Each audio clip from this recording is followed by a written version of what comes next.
Assalamualaikum warahmatullahi wabarakatuh. Selamat datang kembali di saluran YouTube kita yang penuh dengan pengetahuan dan inspirasi. Pada video kali ini, kita akan membahas tentang 7 golongan yang terbebas dari pertanyaan munkar dan nakir. Siapa saja mereka? Apa yang membuat mereka istimewa? Mari kita simak bersama dan temukan jawabannya. Jangan lupa untuk like, subscribe, dan aktifkan lonceng notifikasi, agar tidak ketinggalan video menarik lainnya. Hari ini, kita akan membahas tentang 7 golongan yang diyakini akan terbebas dari pertanyaan malaikat munkar dan nakir, seperti yang dilansir dari berbagai sumber. Ini adalah 7 golongan yang memiliki keistimewaan tersendiri dalam menghadapi penghakiman setelah kematian. Pertama, kita memiliki golongan mereka yang beruslah atau menyendiri untuk mendekatkan diri kepada Allah Subhanahu wa Ta'ala. Mereka adalah individu yang memilih untuk menjauh dari keramaian dunia dan lebih fokus pada ibadah kepada Allah. Dalam kesendirian mereka mencari kedamaian dan keheningan untuk memperdalam hubungan spiritual dengan Sang Pencipta. Kedua, ada golongan mereka yang meninggal dalam keadaan syahid. Mereka adalah pahlawan yang mempertahankan keimanan mereka kepada Allah Subhanahu wa Ta'ala sampai akhir hayat. Dalam menghadapi tantangan dan cobaan, mereka tidak gentar dan rela mengorbankan nyawa mereka demi kebenaran dan keadilan. Kematian mereka sebagai syahid dianggap sebagai bukti keimanan yang kuat dan diyakini akan mengantarkan mereka ke surga tanpa harus menjalani pertanyaan malaikat munkar dan nakir. Selanjutnya, kita memiliki golongan mereka yang meyakini kebesaran Allah SWT, baik yang tampak maupun yang tidak tampak. Mereka memiliki keyakinan yang teguh terhadap kekuasaan dan kebesaran Allah dalam segala hal. Mereka mengakui bahwa segala sesuatu yang ada di dunia ini adalah ciptaannya dan tunduk kepada kehendak-Nya.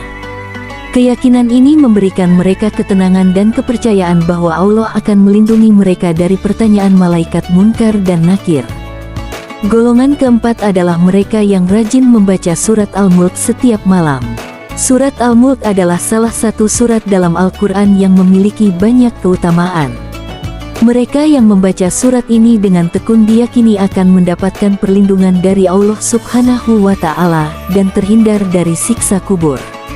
Dengan membaca surat Al-Mulk, mereka menunjukkan kecintaan dan penghormatan mereka kepada Allah, sehingga diharapkan mereka akan terbebas dari pertanyaan malaikat munkar dan nakir. Kelima, ada golongan mereka yang meninggal karena busung lapar. Meskipun kematian karena kelaparan adalah penderitaan yang berat, namun dalam pandangan agama, mereka yang meninggal karena busung lapar akan mendapatkan pengampunan dan terbebas dari pertanyaan malaikat munkar dan nakir.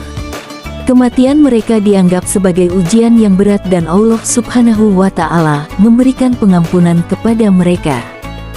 Golongan keenam adalah mereka yang meninggal pada malam Jumat. Malam Jumat memiliki keistimewaan tersendiri dalam agama Islam. Meninggal pada malam Jumat dianggap sebagai tanda keberkahan dan kemuliaan. Mereka yang meninggal pada malam Jumat diyakini akan mendapatkan kemuliaan di akhirat dan terbebas dari pertanyaan malaikat munkar dan nakir. Terakhir, kita memiliki golongan mereka yang meninggal karena bencana alam.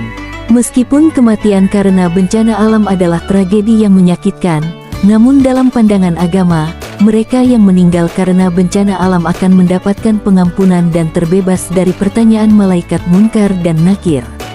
Kematian mereka dianggap sebagai ujian yang berat dan Allah Subhanahu wa Ta'ala memberikan pengampunan kepada mereka.